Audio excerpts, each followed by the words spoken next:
Sebelumnya perkenalkan, nama saya Lilis Faritul Khalifah dengan SIM 2440301152. Jadi teman-teman, seperti yang kita ketahui bahwa berbicara publik ini tidak hanya sekedar menyampaikan kata-kata saja, melainkan bagaimana sih pesan yang kita sampaikan kepada mitra bicara itu dapat diterima, dipahami dan juga direspon dengan baik.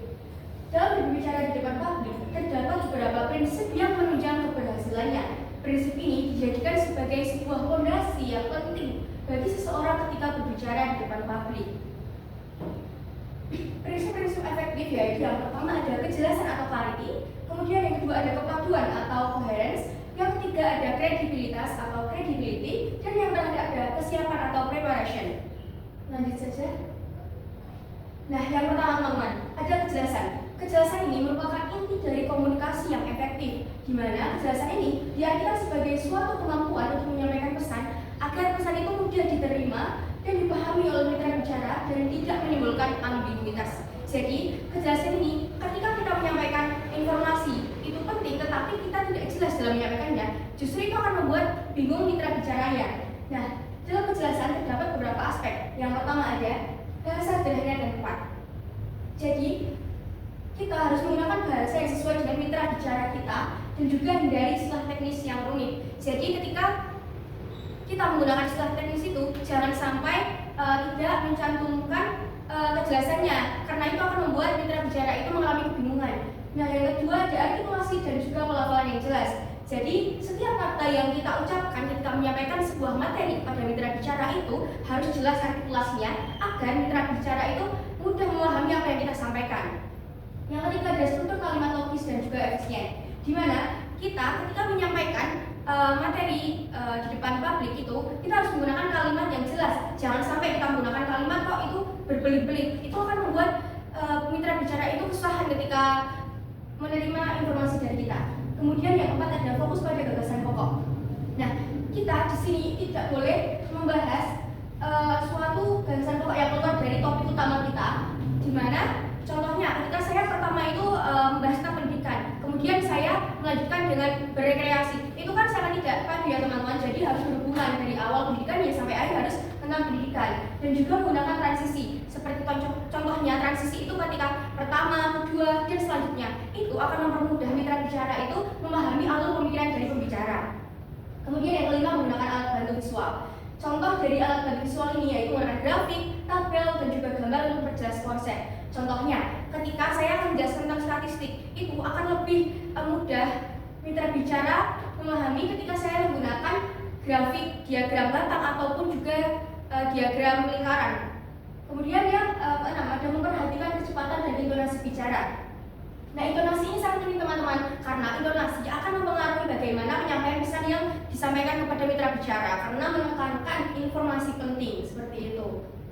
Lalu yang kedua ada kepaduan. Nah, kepaduan ini merupakan prinsip yang berfungsi untuk menjaga alur pikiran tetap teratur, logis, dan saling berhubungan. Jadi teman-teman, ketika kita menyampaikan sebuah materi nih di kelas ataupun ketika berbicara di depan publik lah, itu harus teratur dan juga logis teman-teman. Jangan sampai kok kita menyampaikan itu loncat-loncat materinya, itu akan membuat mitra bicara kebingungan menangkap pesan yang kita sampaikan. Kemudian yang aspek pertama dalam kepaduan yaitu struktur yang terorganisasi dengan baik, di mana kita itu harus menyusun isi pembicaraan dengan urutan yang logis. Contohnya ketika kita akan menyampaikan materi ini, kita harus menyusun dari pembukaan, isi, dan juga penutup agar runtut dan juga jelas. Kemudian yang kedua gunakan kata penghubung atau transisi. Jadi kata transisi ini membantu mitra bicara mengikuti alur pembicaraan seperti yang sudah saya katakan tadi, bahwa penggunaan kata selanjutnya, pertama, kedua itu akan membuat mitra bicara memahami alur yang kita bicarakan. Kemudian yang ketiga ada hubungan antar gagasan harus jelas. Nah teman-teman, di sini ide yang disampaikan itu harus berhubungan satu sama lain dan tidak boleh berdiri sendiri. Kita harus tetap fokus pada gagasan yang kita sampaikan, tidak boleh kok kita meloncat-loncat ke gagasan yang lain, harus runtut dari awal sampai akhir. Kemudian yang poin nomor 4, gunakan pengulangan ringan untuk penegasan. Jadi pengulangan ini digunakan untuk memperkuat hubungan antar bagian dan juga membantu mitra bicara untuk mengingat poin penting. Contohnya, ketika saya mengatakan seperti yang sudah saya katakan tadi, itu sebagai pertanyaan pemantik agar Pembicara itu mengetahui bahwa mitra bicara itu mengingat poin-poin yang telah disampaikan pada pembahasan sebelumnya. Nah, poin yang nomor 5, fokus pada tujuan utama. Jadi, sebagai seorang pembicara, kita harus memastikan bahwa pembahasan atau pembicaraan itu selalu merujuk pada tujuan utama pesan yang ingin disampaikan itu. Kemudian lanjut di kredibilitas. Nah, kredibilitas ini merupakan fondasi utama kepercayaan mitra bicara terhadap pembicaraan. Jadi kredibilitas itu dijadikan sebagai cerminan sejauh mana pembicara dipandang sebagai seorang pembicara yang kompeten, jujur, dan juga dapat dipercaya oleh mitra bicaranya. Nah, kredibilitas ini selain dibangun dari pengetahuan, juga dibangun dari sikapnya, etika, kemudian penampilan, dan juga cara pembicara menyampaikan pesan kepada mitra bicaranya. Nah, aspek yang pertama itu ada pengetahuan dan penguasaan materi. Sebagai seorang pembicara, tentunya kita harus menguasai materi agar lebih percaya diri. Karena ketika seorang pembicara itu menguasai materi, pastinya mereka akan lebih percaya diri bahwa mereka bisa menyampaikan pesan dengan baik. Kemudian juga hindari informasi yang meragukan. Jangan sampai kalau kita itu menyampaikan sebuah informasi yang itu tidak jelas dari mana sumbernya dan bisa berujung pada hoax seperti itu. Kemudian poin yang kedua, pengalaman dan keterlibatan langsung.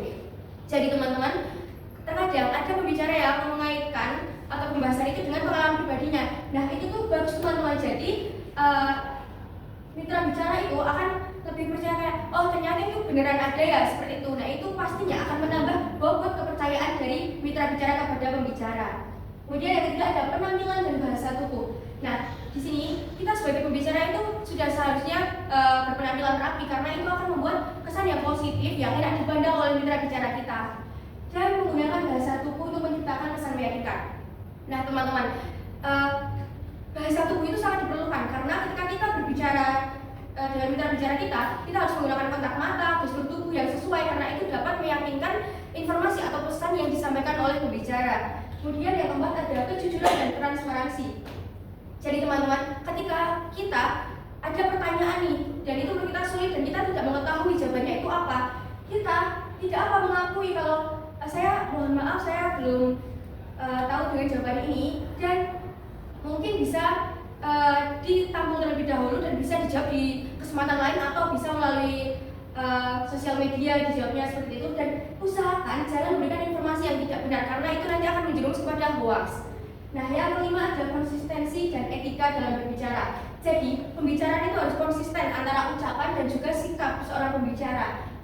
Dan juga kita harus memperhatikan etika saat menyampaikan pesan kepada mitra bicara kita. Semisal kok kita kan harus menyesuaikan ketika formal ya harus etika kita harus baik. Jangan sampai kok kita banyak bercandanya, banyak guyonnya, itu akan membuat suasana jadi kurang kondusif ya teman-teman. Yang poin ke-6 itu ada dukungan dari sumber yang valid. Jadi teman-teman, usahakan ketika kita menyampaikan sebuah pesan itu menggunakan kutipan, data dan juga sumber referensi yang terpercaya. Jangan sampai kita menggunakan referensi yang tidak jelas sumbernya itu dari mana, seperti itu. Kemudian yang terakhir ada kesiapan teman-teman. Kesiapan ini merupakan salah satu prinsip yang paling penting untuk menentukan keberhasilan pembicara ketika menyampaikan pesan kepada mitra bicaranya. Nah, tanpa adanya persiapan yang matang, seseorang itu akan kehilangan kepercayaan diri ketika berbicara di depan publik teman-teman.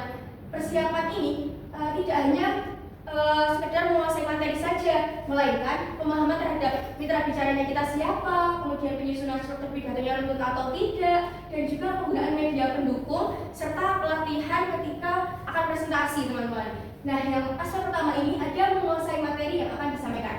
Jadi, ketika kita hendak menyampaikan pesan, kita harus menguasai isi dari materi yang akan kita sampaikan, seperti menggunakan sumber terpercaya dan juga siapkan data-data pendukung dari pesan yang kita sampaikan. Poin yang kedua, memahami karakteristik mitra bicara.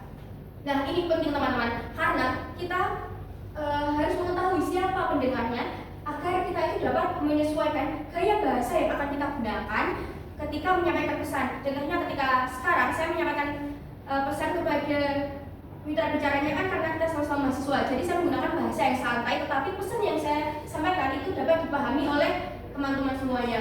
Kemudian yang ketiga, menyusun struktur pidato atau presentasi. Jadi teman-teman, ketika kita membuat kerangka pidato itu harus logis dan juga runtut dari awal sampai akhir. Jangan sampai kok kita itu terbolak-balik atau tidak runtut. Poin yang keempat, menyiapkan media atau alat bantu presentasi.